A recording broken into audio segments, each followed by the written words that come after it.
Discussions about AI are all the rage now, whether your position is that it provides fast access to information or that there's an encroachment upon jobs that ought to be taken by lower-end workers especially. All valid, points on their own right, but what I want to show you today is something that's, I guess, a little bit less serious unless you belong to a political class that revels in hysteria. You see, a book app, kind of like Goodreads, exists called Fable. And, an individual user puts all the books that they've read into a listing. And at the end of the year, they were trying to produce a sort of AI-generated summary. And it kind of, prods at the reader a little bit by mocking them for whatever their preferences are, but gently. It's not nothing, too severe. At least that's what I thought. But according to some on the far left, well, they just see it rather differently.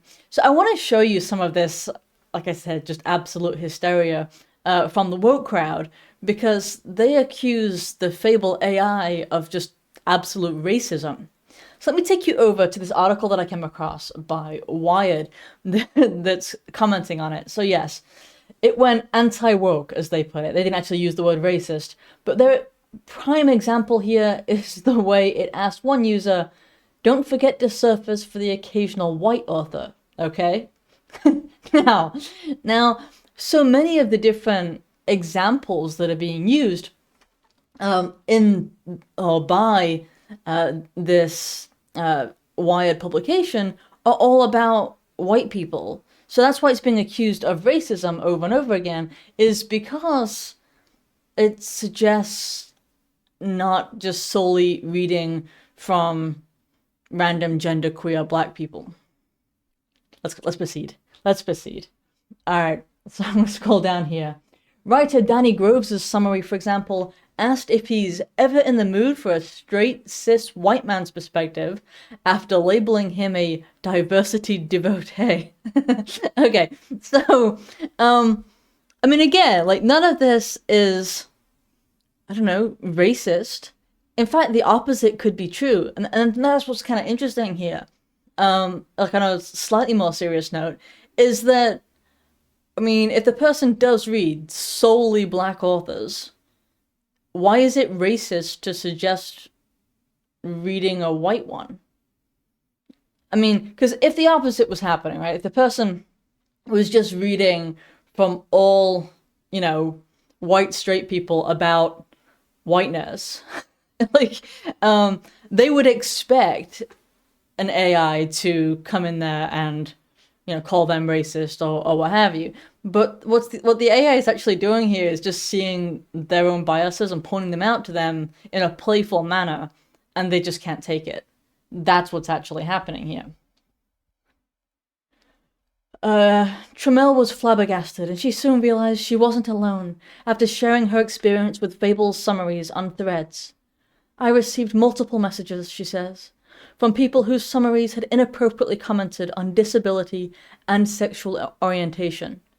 And no examples are provided here.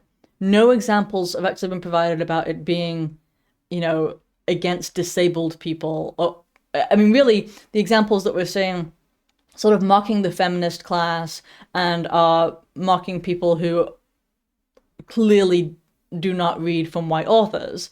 But that's what we're seeing. What they're trying to do, what they always try and do, is sort of broaden the number of people, the number of victim groups to be included without providing any evidence that it's happening. In fact, I don't think there are any victim groups here besides, the pride of some people who have a very vulnerable pride. But, that's all you see is vulnerable egos that are getting prodded, but no actual offensiveness exists. You'd have to be very easily offended, sorry. Oh yes, and so the company responds and says, "For the time being, we have removed the part of the model that playfully roasts the reader, and instead the model simply summarizes the taste in books." Because they've had so many different complaints.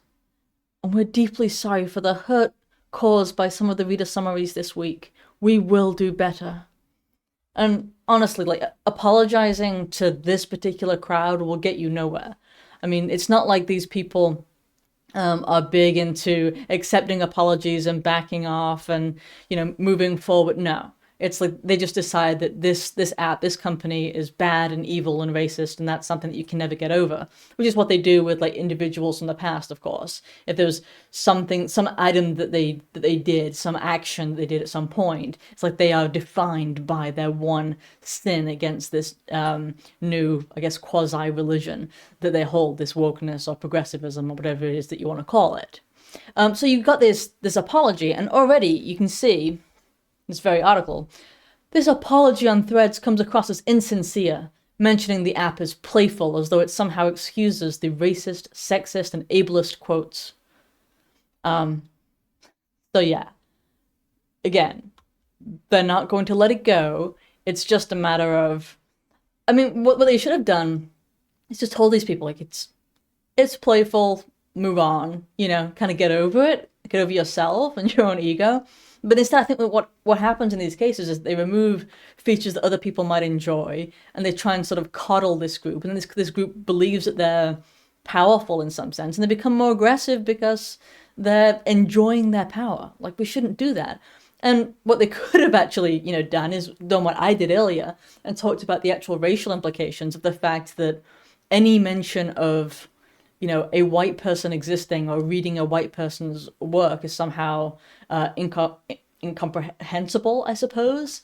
Like, there's something seriously wrong with you if that's the case, if that represents a trauma to be suggested that you read something from some white person, or even just read something outside of your comfort zone, because that's really what the AI is doing, is just saying, you obviously wouldn't read anything from this particular section.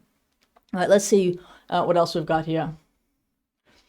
Oh yeah, if Groves concurs, if individualized reader summaries aren't sustainable because the team is small, I'd rather be without them than confronted with unchecked AI outputs that might offend with testy language or slurs. Slurs. Now, the only, as we looked at earlier, is white a slur? I mean, that's my only question, because it would seem that to some people, white is actually a slur. The very idea that you should read from somebody who is white is offensive deeply, and so they should be manually writing up summaries for all of these people with such big egos that they think they matter enough. So the employees are just going to sit there, look at all their books, and manually write summaries for them. No, that's not going to happen. Somebody needs to tell these people that they're just not quite that important. They're not important enough to have the custom summary, and they're not important enough to face oppression, which is what they're really claiming here, that they're facing some kind of oppression. It's like, no, nobody cares enough to victimize you. They're all busy because that's the kind of lives that we all live at the moment. Like, seriously, that's the thing. So many of these people on the woke left just think that all around them there's somebody out there, some cis, white male, as they would say, who's there just trying to oppress. It's like, nope. It's just not happening. Sorry. They kind of really want it, but it's not happening. Okay, one last one here. When I saw confirmation that it was generative AI making those summaries, I wasn't surprised, Groves says. These algorithms are built by programmers who live in a biased society. So of course the machine learning will carry the biases too, whether conscious or unconscious. Okay, the bias is yours. That's what the AI was doing. The AI doesn't have an inherent bias, it wasn't telling people who were reading solely white authors, hey, good job, keep doing that, because you wouldn't want to hear what a black person has to say. Like, that, it just didn't happen. I'm sorry, it just didn't. But instead they just take their own biases are so strong that anything that's more well-rounded would seem like bias, and that's what's happening, which is kind of, I don't know, I find it comical. I don't think they do. I actually went looking around on the internet for more examples beyond the Wired article, and I just found a couple I'll share with you. Okay, so we've got this one. Reader summary, feminist fantasy fanatic. Your bookshelf screams girl power with a side of supernatural. I worry you might zap a page with a spell if a man tries to take the lead in my book recommendations. Okay, and then we've got another one. Feminist fantasy fanatic. Your heart beats for fierce women in all realms, from brothels to space. I'm worried a book with a male savior might cause you physical discomfort. Okay, so, I mean, is it mean? Is it racist? Like, no, it's just not woke. That's it. It's just poking very lightheartedly at some very fragile people. Um, and they can't take it. They just sort of fly into hysterics and get the entire thing shut down and start claiming ableism and racism and everything else. And none of it's there. There's no actual oppression. It's just a bot trying to make humor, and that's it. But and yeah, like to some degree, this is like an instance of like cancel culture. Sure, against a bot, but imagine that a serious amount of time was put into implementing this, and they got rid of it to appease the mob. Never apologize to the leftist mob. It will never work. But anyway, I wanted to share that with you because it's like this particular brand of what is really, I mean, anti-white racism, I guess you could call it, or anti-whiteism, I think is sometimes used, is what we're really seeing here, because it's people who just cannot handle the very idea that maybe, just maybe they should read from a white person. If you want more content like that, you're in luck, because there's a book, there's Failing Foundations. Get yourself a copy on Amazon and give it a review, please. Also, make sure to like and subscribe this video, and feel free to watch other videos that I've produced as well. They should be right here somewhere.